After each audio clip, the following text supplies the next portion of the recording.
Hello, class 6th. We were doing chapter number 8, and the name of the chapter was Body Movements.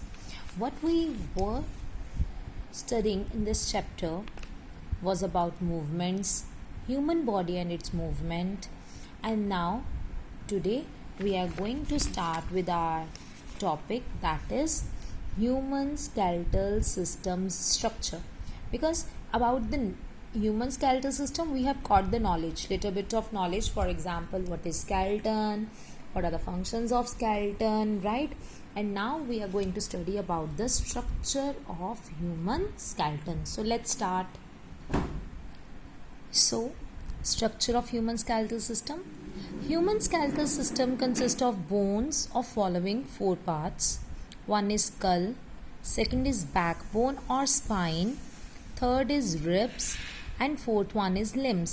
Limbs में होते हैं arms और legs की बात करेंगे हम. Okay, so starting from the first one, that is skull. बेटा ये जो है ना, ये आपकी स्कल है. ये स्केलेटल लिसन का पोर्शन जो है ये आपकी स्कल है. स्कल में टोटल 22 बोन्स होंगी. अपर पार्ट जो है स्कल का, उसके अंदर 8 फ्लैट बोन्स हैं.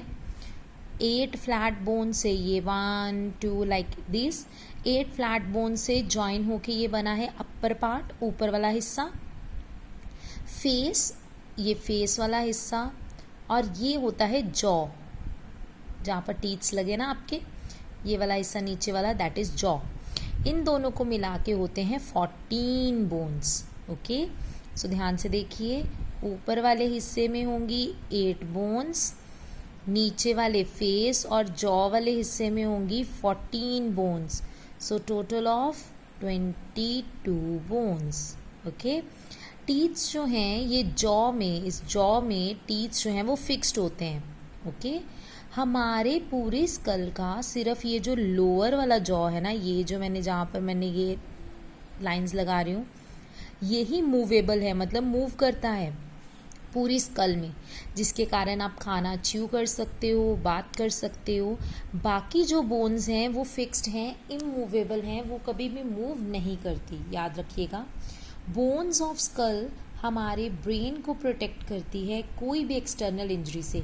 इस स्कल के अंदर है हमारा brain. Brain the soft delicate organ of our body, right, वो हमारा इस स्कल के अंदर है. तो ये स्कल जो है ये ब्रेन को प्रोटेक्ट करती है कोई भी एक्सटर्नल, मतलब बाहर से होने वाली इंजरी से. बाहर अगर आपके सिर पे कोई चोट लग रही है, कुछ बज रहा है या कुछ भी हो रहा है, तो उससे आपको स्कल बचाएगी आपके ब्रेन को. That is why brain is surrounded by skull. इसी के कारण ब्रेन जो है वो स्कल से सराउंड होती है. Next one is bone, backbone और स्पाइन. बैकबोन जिसको आप रीढ़ की हड्डी बोल देते हैं, राइट, ये वो बैकबोन है. Have you ever touch your back? आपने अपनी पीठ पर कभी हाथ रखा है? डू इट, अभी रखिए. Just move your hand along the centre of your back. अपनी पीठ के सेंटर पे अपना हाथ ऐसे करके मूव कराइए. You will feel a long bumpy bone structure. आपको एक लंबा सा, बम्पी मतलब बाहर को निकला, थोड़ा सा बोनी स्ट्रक्चर, थोड़ा हड्डियों वाली चीज़ महसूस होगी. Do you know what this bony structure is? ये बोनी स्ट्रक्चर कौन सा होता है? This is called backbone. Okay, it is made up of numbers of small bones. इसके अंदर बहुत छोटी छोटी बोन्स होंगी. ये एक लंबी बैकबोन है ना, इसके अंदर छोटी छोटी बोन से ये मिलके बना है. ओके, हैंस ये एक स्मूथ बोन नहीं है, एक सीधी सी स्मूथ सॉफ्ट वाली बोन नहीं है, थोड़ी सी बम्पी, थोड़ी खड़बड़ी सी है. Okay, the human backbone is made up of 33 small bones called vertebrae. ये पूरी बैकबोन, एक बैकबोन 33 वर्टिब्रेज से मिलके बनती है. Rib cage is jointed to this bone. अब रिब केज क्या है? रिब केज आपके अगले वाले पोर्शन में आपको दिखेगा. अभी मैंने आपको बोला था पीठ के पीछे हाथ लगाओ. अगर आप आगे देखते हो तो आगे आपको इस तरीके से फील होगा, इस तरीके से कुछ. This is known as ribs. तो आगे आपके रिब्स हैं और पीछे आप, जो पीछे वाला स्ट्रक्चर है दैट इज बैकबोन, और बैकबोन ये पीछे को है, ठीक है. आगे जो है that is rib cages. Fine, so have a look now. Rib cage is joint to these bones. Backbone protects the spinal cord. अब इस बैकबोन के अंदर, ये 33 वर्टिब्रेस के अंदर है spinal cord. What is inside? Spinal cord. Okay, and it is also called vertebral column और spine. So इसीलिए इसको हम वर्टिबल कॉलम या स्पाइन भी बोल देते हैं. सो बैकबोन और स्पाइन, और another name it would be vertebral column.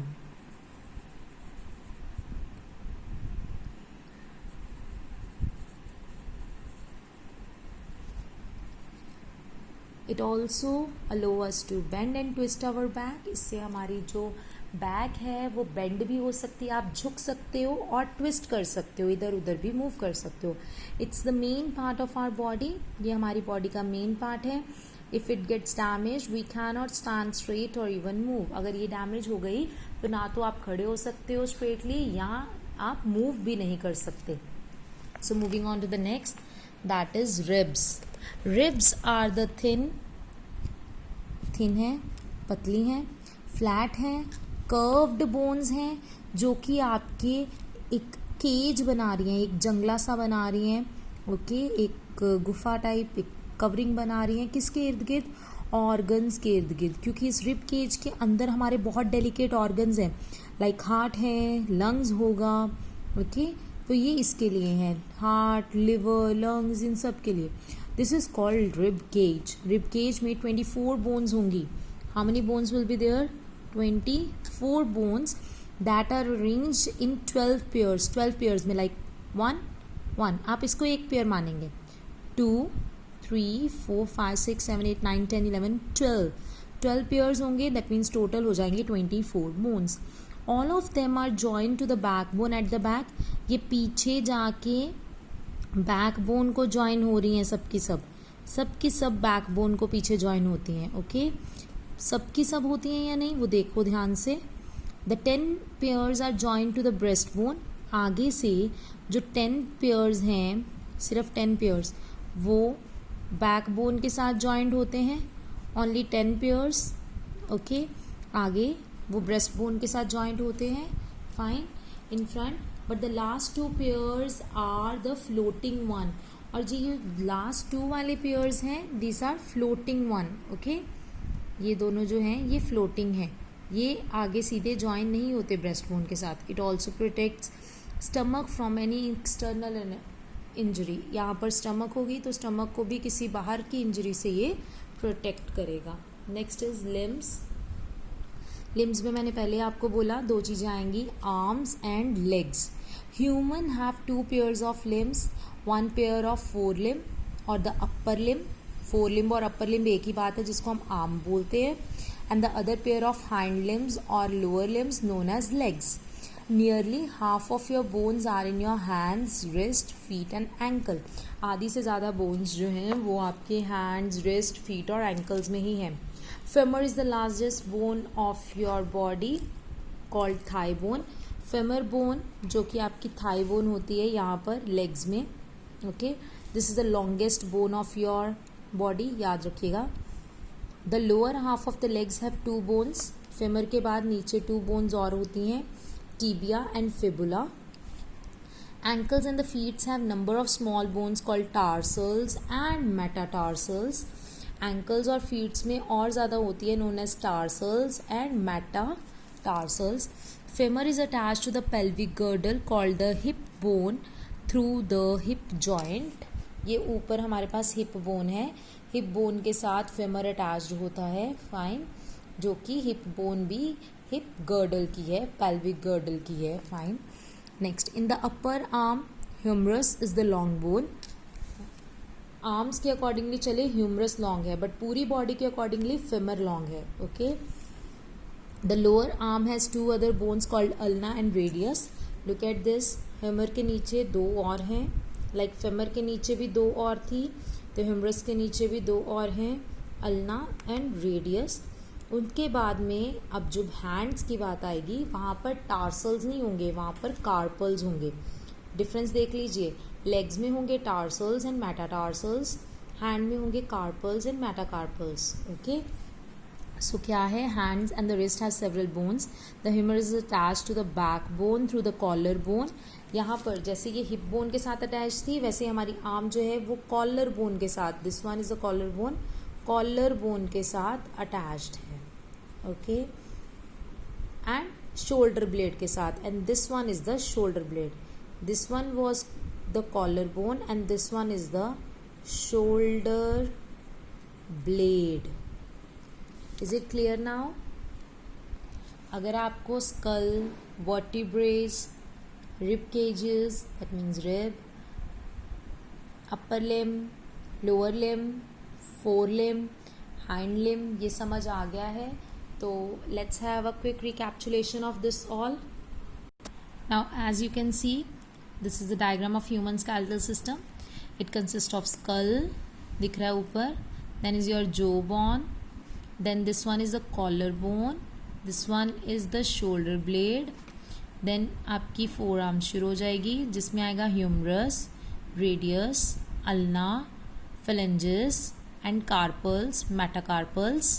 उसके बाद में ये आपकी हिप बोन है, ये पीछे बैक बोन है, आगे रिब केजेस हैं, देन बीच वाली ये ब्रेस्ट बोन है, राइट.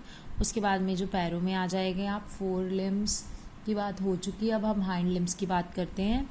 तो longest bone femur, then there is a knee cap, then tibia, fibula, tarsals and metatarsals. तो इन ह्यूमन स्केलेटल सिस्टम के स्ट्रक्चर के बारे में आई गेस अब आपको पता चल गया होगा.